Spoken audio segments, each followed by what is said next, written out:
So, hi, I'm KB with Nerdophiles. How are you? Nice to meet you. Nice Thanks to for meet you coming. too. We met briefly at the Black Excellence brunch. Zara introduced us, so I'm looking forward to this conversation. So what a beautiful film. This family's journey is one that comes full circle in the end. So can you share a bit about why now was really the right time for you to write and direct a project so deeply rooted in healing and not just of self, but of generational traumas as well?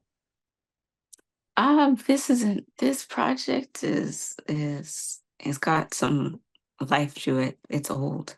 I wrote this script, I think it was in 2018. And so it's been in my life for a while. Um, and unfortunately, it was relevant, just as relevant today as it is then, domestic abuse, like it just becomes the air in which we breathe. And so just talking about it and unrooting the shame, for me in my life is a big deal, you know. And it felt urgent then and it still feels urgent right now. Hmm. I like that you said that because it is true. There is no time limit on healing. There is no time limit on having kind of poignant conversations around abuse and healing from it and what it can do to different families.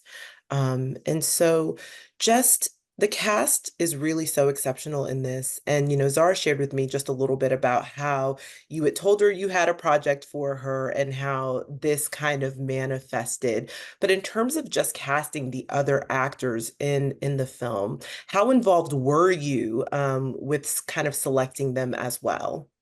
Everyone, every single person. We had some really great, like exceptional actors that auditioned.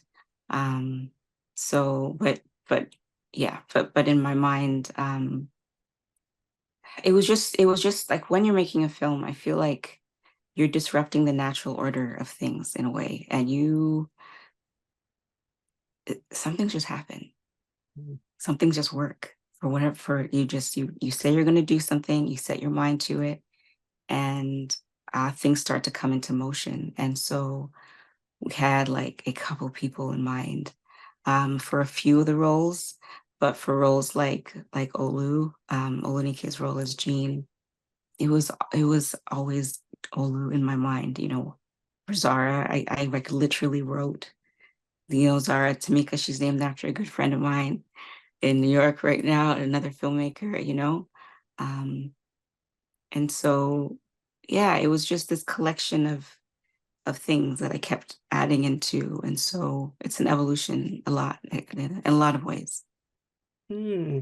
I like that you said that you just wrote the role specifically for Zara. She didn't mention that, but she did just kind of say that you guys had always had conversations about, continuing to work together and work together and work At the together. time, something was like I didn't know what it was then, but it was just writing. It was just writing and writing and writing. And so yeah, just it was wonderful to be in a petri dish of creativity here right now. You have so many artists right now coming up and just like um, bumping into each other, and it just causes like an energy I find. And so I remember the writing of it just felt like a really, really, like I needed to. When I wrote it, I needed to write something, and I'd never picked up a pen to write like this before.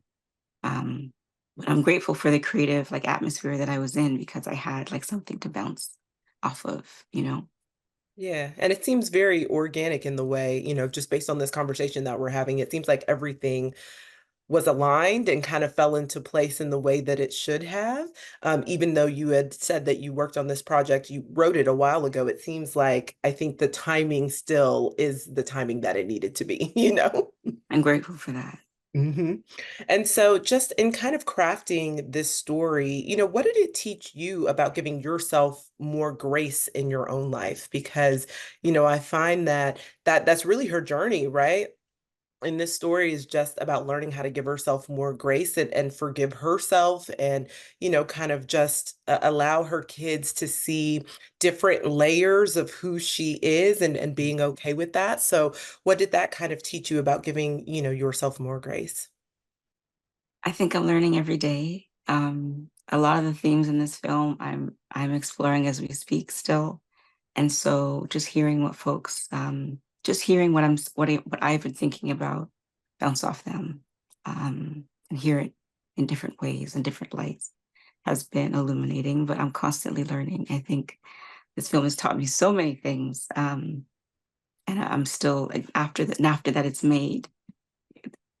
It's hard. I don't look at it necessarily the same way because like there's different stages. There's the ideation, and then the writing, and then the shooting, and now that it's over, it's all retrospect, you know? Um, so I'm still learning from it, very much so. I like that you said that. It's kind of like a constant, even though this is a body of art that's now out in the world, there's still something to be said about constantly, still learning and growing from it, with maybe even each viewing too. You know what I mean? Mhm. hmm It's not mine anymore.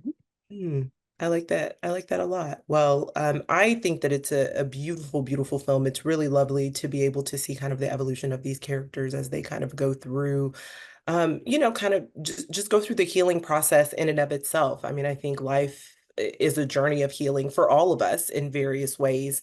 And for her to just be able to, I think the ending for me when she finally is breathing, it's almost like the entire film she's holding her breath. And then at the end, she finally is able to kind of release everything.